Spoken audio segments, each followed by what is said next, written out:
Breaking news చూస్తున్నాం. Tungabhadra dam లో మొదటి స్టాప్ లాక్ గేట్ ను విజయవంతంగా అమర్చారు అధికారులు. నీటి ప్రవాహం ఉండగానే స్టాప్ లాక్ గేట్ అమర్చి నీటి ప్రవాహాన్ని కట్టడి చేశారు. మిగిలిన గేట్స్ ను సాయంత్రంలోగా ఇన్స్టాల్ చేస్తామన్నారు ఇంజనీర్స్. ప్రాణాలను పణంగా పెట్టి కార్మికులు పనిచేశారని అధికారులు తెలిపారు. ఎంతో ప్రమాదంతో కూడుకున్న ఈ టాస్క్ ను విజయవంతంగా కంప్లీట్ చేయడంతో అధికారులు సంబరాలు చేసుకున్నారు.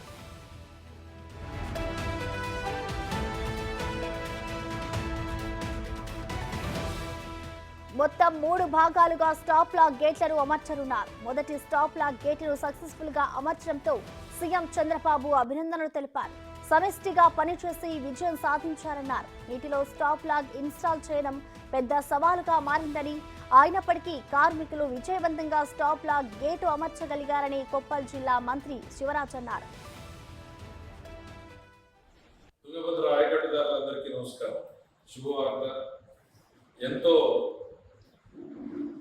ఆతృతగా ఎదురు చూస్తున్నటువంటి తుంగభద్ర డ్యామ్ లో 19వ గేటు కొట్టుకుపోయిన దగ్గర నుంచి జరుగుతున్న పరిణామ క్రమాలలో ఇవాళ సాయంత్రం ఇప్పుడే సరిగ్గా 5 నిమిషాల క్రితం మనం ఫస్ట్ గేట్ ని సక్సెస్ఫుల్ గా దించగలిగాం.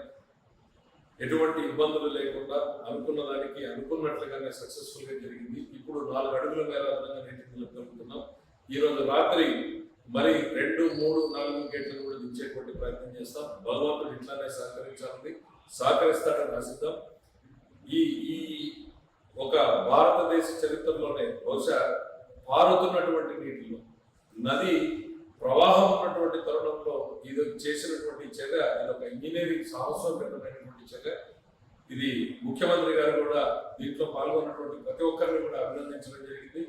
అనంతపురం జిల్లా ప్రజానీకం తరఫున తుంగభద్ర బోర్డులో దీనికోసం మన కోసం కష్టపడినటువంటి అత్యంత ప్రమాదకరమైనటువంటి పరిస్థితుల్లో పనిచేసినటువంటి కార్మికులు ఉన్నారు.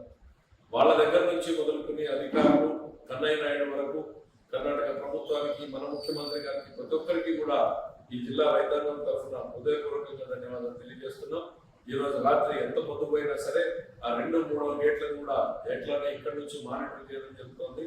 ఉదయం నుంచి నేను మీకు చెప్పినట్లుగానే ఒక్కొక్కటి సక్సెస్ఫుల్ గా చేసుకుంటూ రాగలిగింది. ఫస్ట్ 30 టన్నుల పైన గాలిలో వేలాడుతున్నటువంటి కౌంటర్ బ్యాలెన్స్ వెయిట్. దీనిపై మరింత సమాచారాన్ని మా ప్రతినిధి యోగానంద్ అందిస్తారు. యోగానంద్ చెప్పండి, తుంగభద్ర డ్యామ్ కి సంబంధించి ఫస్ట్ గేట్ ని అయితే ఇంజనీర్స్ విజయవంతంగా సక్సెస్ఫుల్ గా కంప్లీట్ చేశారు. ఇక మిగతా పనులు ఎప్పటి వరకు అయ్యే అవకాశం కనిపిస్తోంది యోగానంద్? తుంగభద్ర 19వ గేట్ కొట్టుకుపోయిన తరుణంలో ఇవాళ అధికారులు కీలక ఏదైతే శుభవార్త కూడా రైతులకు అందించారు. 19వ నెంబర్ గేట్ కొట్టుకొని పోయిన తర్వాత ఇవాళ మొదటి గేట్ ను ఫస్ట్ గేట్ ను విజయవంతంగా కూడా అమర్చి రైతులందరికీ తీయని కబుర్లు అందించారు. అయితే గత రాత్రి పొద్దుపోయిన తర్వాత 11 గంటల సమయంలో మొదటి గేట్ విజయవంతంగా పూర్తి చేయడంతో అధికారులు సంబరాలు చేసుకున్నారు. మిగతా 4 గేట్లకు సంబంధించి కూడా పనులు రాత్రే పూర్తి కావాల్సి ఉంది. కాకపోతే అధికారులు సిబ్బంది తీవ్రంగా అలసిపోయి ఉండటంతో అది ఇవాళ సాయంత్రానికి లోపల పూర్తిగా వాయిదా పడింది. ఇవాళ సాయంత్రానికి కూడా అది పూర్తి కంప్లీట్ చేసే అవకాశం ఉన్నట్టు వార్తలు వస్తూ ఉన్నాయి. మిగిలిన 4 గేట్లు కూడా మొదటి గేటు చాలా కష్టతరమైంది, దాన్నే పూర్తి చేయడంతో మిగిలిన 4 గేట్లు కూడా ఇవాళ సాయంత్రంలో పూర్తి ఖచ్చితంగా వీటిని పూర్తి చేయాలనే పద్ధతులతో ఉన్నారు. కాకపోతే అలసిపోవడంతో కొద్దిగా విశ్రాంతి తీసుకొని ఇవాళ సాయంత్రంలో పూర్తి చేసే అవకాశం ఉందంటే కూడా బహుశా దీనికి చంద్రబాబు నాయుడు కూడా ఇంజనీర్లను అధికారులు కూడా అభినందించారు. ఎంతో కష్టపడి మొట్టమొదటిసారిగా ఇంజనీరింగ్ చరిత్రలో కూడా పారుతున్న నీటిలో కూడా దీనిని పూర్తి చేయడం ఒక ఇంజనీరింగ్ అద్భుతంగా కూడా వారు కొనియాడారు. ఇటు అధికారులను మంత్రి పయ్యావుల కేశవ్, నిమ్మల రామానాయుడు కూడా అభినందించడం తెలుస్తోంది. ఎంత చూస్తూ ఉంటే ఇవాళ సాయంత్రానికి కూడా మిగిలిన 4 గేట్లు కూడా పూర్తి చేసే అవకాశం ఉందని కూడా తెలుస్తోంది. ప్రసన్న. Thank you Yoganand.